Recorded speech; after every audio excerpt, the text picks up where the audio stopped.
Shalom, selamat pagi sahabat Petra. Sungguh berbahagia pada pagi hari ini saya bisa kembali menyapa sahabat Petra semua dimanapun sahabat Petra berada melalui embun pagi hari ini. Sahabat Petra yang terkasih dalam Kristus, sudahkah Anda mengasihi orang lain hari ini? Pada embun pagi hari ini tanggal 5 Mei 2024, kita bersama akan membuka hari dengan sapaan Sabda Tuhan. Bersama saya, Pendeta Elizabeth Emilia Putri dari GKJ Gamping. Adapun tema renungan hari ini adalah memetik buah akibat perbuatan diri. Berdasar dari bacaan 1 Samuel 2 ayat 22 sampai 36. Mari sebelum kita menerima dan merenungkan sabda Tuhan, kita siapkan hati dengan merendahkan hati di hadapan Tuhan. Bersama mari kita berdoa. Kami bersyukur ya Tuhan atas setiap kasih dan penyertaan Tuhan di dalam kehidupan kami. Terlebih kami mengucap syukur atas istirahat kami semalam dan pada pagi hari ini Engkau membangunkan kami dengan keadaan baik. Kami bersyukur atas setiap kasih setia Tuhan yang merengkuh kehidupan kami. Pada saat ini kami bersama-sama akan memulai hari dengan merendahkan hati kami untuk mendengarkan firman Tuhan. Roh Kudus berkarya, menolong dan memampukan kami untuk mengerti, memahami, merefleksikan, bahkan melakukan firman Tuhan yang akan kami dengar pada saat ini. Sehingga firman Tuhan ini dapat kami terapkan, dapat menjadi kekuatan penghiburan dan ajaran di dalam kehidupan kami. Hamba-Mu yang saat ini Engkau pakai untuk menyampaikan kebenaran firman Tuhan, Tuhanlah yang memampukan. Di dalam nama Tuhan Yesus Kristus, kami berdoa. Amin. 1 Samuel 2 ayat 22 sampai 36, akan tetapi pada saat ini saya akan hanya membacakan ayat 30 sampai 36. Yang demikian.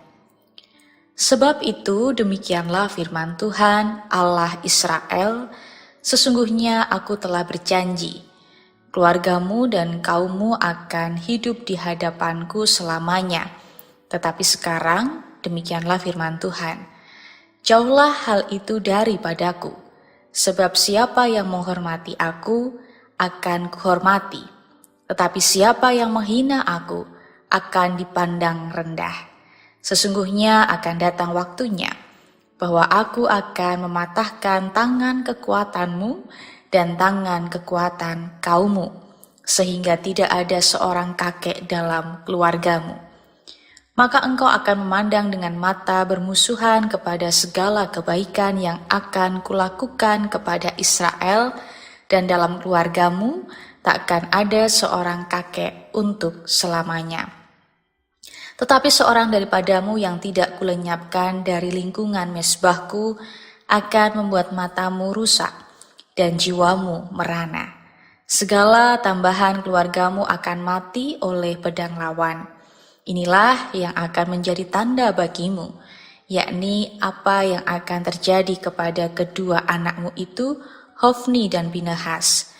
Pada hari yang sama keduanya akan mati, dan aku akan mengangkat bagiku seorang imam kepercayaan yang berlaku sesuai dengan hatiku dan jiwaku, dan aku akan membangunkan baginya keturunan yang teguh setia, sehingga ia selalu hidup di hadapan orang yang kuurapi. Kemudian siapa yang masih tinggal hidup dari keturunanmu akan datang sujud menyembah kepadanya, meminta sekeping uang perak atau sepotong roti, dan akan berkata, tempatkanlah kiranya aku dalam salah satu golongan imam itu, supaya aku dapat makan sekerat roti. Demikian firman Tuhan. Yang berbahagia setiap kita yang mendengarkan firman Tuhan dan yang memeliharanya. Haleluya, amin. Sahabat Petra yang terkasih, terdapat seorang pakar di bidang anak, yaitu mungkin Bapak Ibu pernah membacanya, yaitu Charles Williams, yang mengatakan bahwa demikian. Anak yang berusia 2 tahun adalah majikan Anda. Pada usia 10 tahun adalah budak Anda. Pada usia 15 tahun adalah kembaran Anda.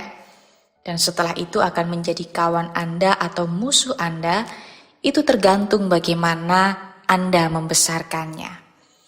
Artinya sahabat Petra bahwa setiap orang tua memiliki tanggung jawab dan peran yang sangat besar dalam mendidik setiap anaknya. Apabila orang tua ini salah dalam mendidik anak, maka anak bisa jadi mendatangkan akibat, yaitu kesusahan, bahkan malapetaka bagi seluruh keluarganya. Peristiwa ini terjadi dalam kehidupan salah didik yang terjadi ini dalam kehidupan diri Imam Eli, di mana Imam Eli ini memiliki anak yaitu Hofni dan Pinehas. Ketidaktegasan Imam Eli dalam mendisiplinkan anak-anaknya ini mengakibatkan penghukuman Tuhan bagi seluruh keluarga bahkan keturunannya.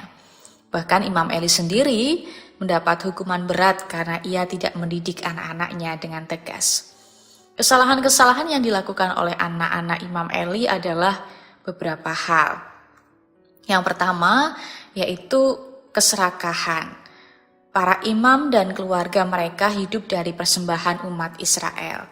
Sesudah kurban dibakar di hadapan Tuhan, sisa dagingnya dimasak dan dinikmati bersama-sama oleh para imam, orang-orang Lewi dan umat Israel. Tentu tidak ada yang salah dengan hal ini. Namun yang terjadi, anak-anak Eli ini ternyata mengambil lebih banyak daripada yang seharusnya. Mereka tidak berpuas diri dengan apa yang menjadi bagian mereka. Itu yang pertama. Lalu yang kedua yaitu tamak. Mereka memaksa setiap orang untuk menyerahkan daging mentah mereka sebelum korban itu dipersembahkan kepada Tuhan. Apa yang terbaik untuk Tuhan sudah dirampas oleh Hofni dan Pinehas. Dan yang ketiga, yang terakhir yaitu perzinahan. Persetubuhan ini dilakukan dengan para perempuan yang melayani di depan pintu kemah pertemuan. Sama seperti dosa sebelumnya, yang melibatkan kekerasan dan ancaman. Kemungkinan besar perzinahan ini juga dilakukan melalui cara yang sama. Apa yang dilakukan oleh Hofni dan Pinehas ini sangat ironis tentunya. Para perempuan yang menguduskan diri, menyerahkan diri sepenuhnya untuk melayani Tuhan, malahan dipaksa untuk melayani hawa nafsu bejat para imam sehingga tubuh mereka tercemar. Namun yang menjadi persoalan adalah dalam situasi itu Imam Eli sebagai orang tua, ayah khususnya itu tidak tegas. Nampaknya Eli sebagai orang tua tidak terlalu dekat dengan anak-anaknya, sehingga dia hanya mendengar kebusukan anak-anaknya dari orang lain. Bahkan tegurannya ini diabaikan oleh anak-anaknya. Lebih parahnya, ada sebuah masalah yang lebih besar, yaitu pemberhalaan anak-anak. Eli ini lebih menghormati anak-anaknya daripada Tuhan. Dia lebih mengutamakan perasaan anak-anaknya daripada perasaan Allah. Mengapa demikian? Karena ia membiarkan kesalahan anak-anaknya. Setiap dosa adalah serius di mata Tuhan. Artinya ia telah menyepelekan apa yang dipandang serius oleh Tuhan. Secara tidak langsung, ia sudah menganggap ada hal lain yang lebih penting daripada perasaan Tuhan Allah. Bahkan ia pun tidak berani mendisiplinkan dengan keras anak-anaknya. Itulah yang terjadi pada Eli. Persoalannya memang terletak pada diri Eli sendiri. Dia memang tidak berani bertindak tegas terhadap anak-anaknya. Dia lebih mementingkan perasaan anak-anak daripada perasaan Allah.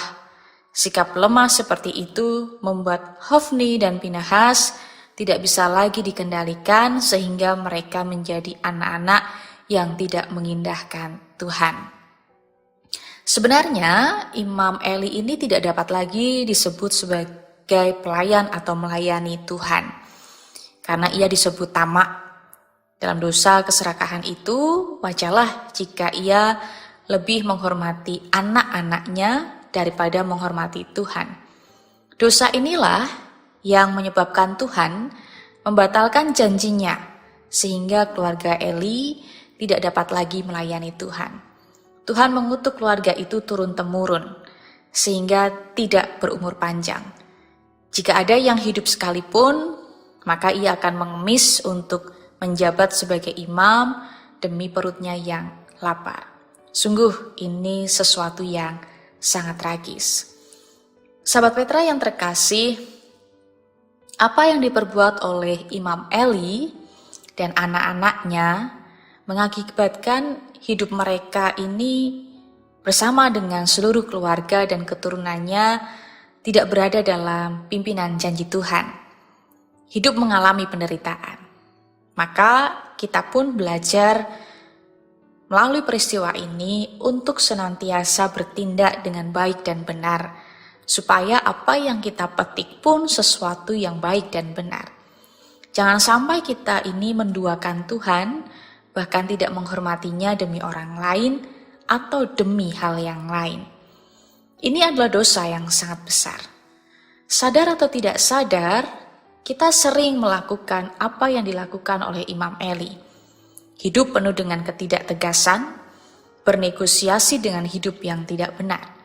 Hidup dalam keserakahan, ketamakan.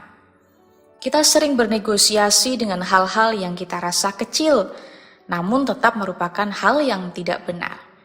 Ya, kecil-kecil tidak jujur. Namun kalau kita sadari, itu akan berakibat tidak baik dalam kehidupan kita. Kecil-kecil berkorupsi, baik waktu ataupun uang. Pada akhirnya itu pun yang juga berakibat tidak baik dalam kehidupan kita. Keserakahan, tidak mau berbagi dengan yang lain, hanya memperkaya diri sendiri. Lalu kita tidak bertanggung jawab dengan apa yang menjadi tugas panggilan kita. Baik kita sebagai orang tua, kita sebagai pekerja, kita sebagai pelayan, anak, dan lain sebagainya. Maka hiduplah tegas dengan kebenaran, karena apa yang kita tabur, itulah pula yang nantinya akan kita tuai. Jangan pernah bernegosiasi dengan ketidakbenaran, tetapi tegaslah dengan kebaikan dan kebenaran. Lakukanlah hal yang baik dan benar, karena itu nantinya kita akan memetik juga hal yang baik dan benar. Selamat menebarkan kebenaran dan kebaikan. Tuhan Yesus memberkati. Amin. Kami bersyukur ya Tuhan atas firman Tuhan yang kami dengar pada pagi hari ini. Kami mengucap syukur atas anugerah terindah yang Tuhan berikan. Kami bersyukur ketika Tuhan mengingatkan kami untuk senantiasa tidak bernegosiasi dengan hal yang tidak benar, hal yang tidak baik. Tetapi kami diajarkan untuk tegas di dalam hal yang benar dan yang baik. Oleh karena itu, tolonglah kami untuk senantiasa mengandalkan Tuhan, menghormati Tuhan di dalam kehidupan kami, bahkan kami tidak menduakan Tuhan dengan apapun dan siapapun. Karena Tuhanlah yang menjadi sumber kehidupan dan pertolongan di dalam kehidupan kami. Bapak, jikalau saat ini kami akan memulai hari kami dengan segala aktivitas, baik pekerjaan, pelayanan, sekolah, rencana-rencana kami, dan apapun yang akan kami lakukan pada hari ini, kami tetap memohon berkat dan pimpinan Tuhan. Mampukan kami untuk menjalani hari ini dengan baik, melakukan kebaikan dan kebenaran, sehingga hari-hari kami pun dipenuhi dengan sukacita, damai sejahtera, dan berkat dari Tuhan terlebih menjadi berkat. Terima kasih ya Bapa, kami menyerahkan seluruh hidup dan kehidupan kami, kiranya tangan kasih Tuhan senantiasa merengkuh kehidupan kami. Di dalam Kristus Yesus Juru Selamat kami yang hidup, kami memohon berkat Tuhan. Amin. Demikian sahabat Petra yang terkasih dalam Kristus, embun pagi hari ini tanggal 5 Juni 2024. Kiranya sabda Tuhan memberikan hikmat, kekuatan dan penghiburan bagi kita untuk melewati sepanjang hari ini. Saya Pendeta Elizabeth Emilia Putri dari GKJ Gamping, mohon undur diri dan mohon maaf bila ada kata yang kurang berkenan. Sahabat Petra, selamat mengasihi orang lain hari ini. Tuhan Yesus memberkati.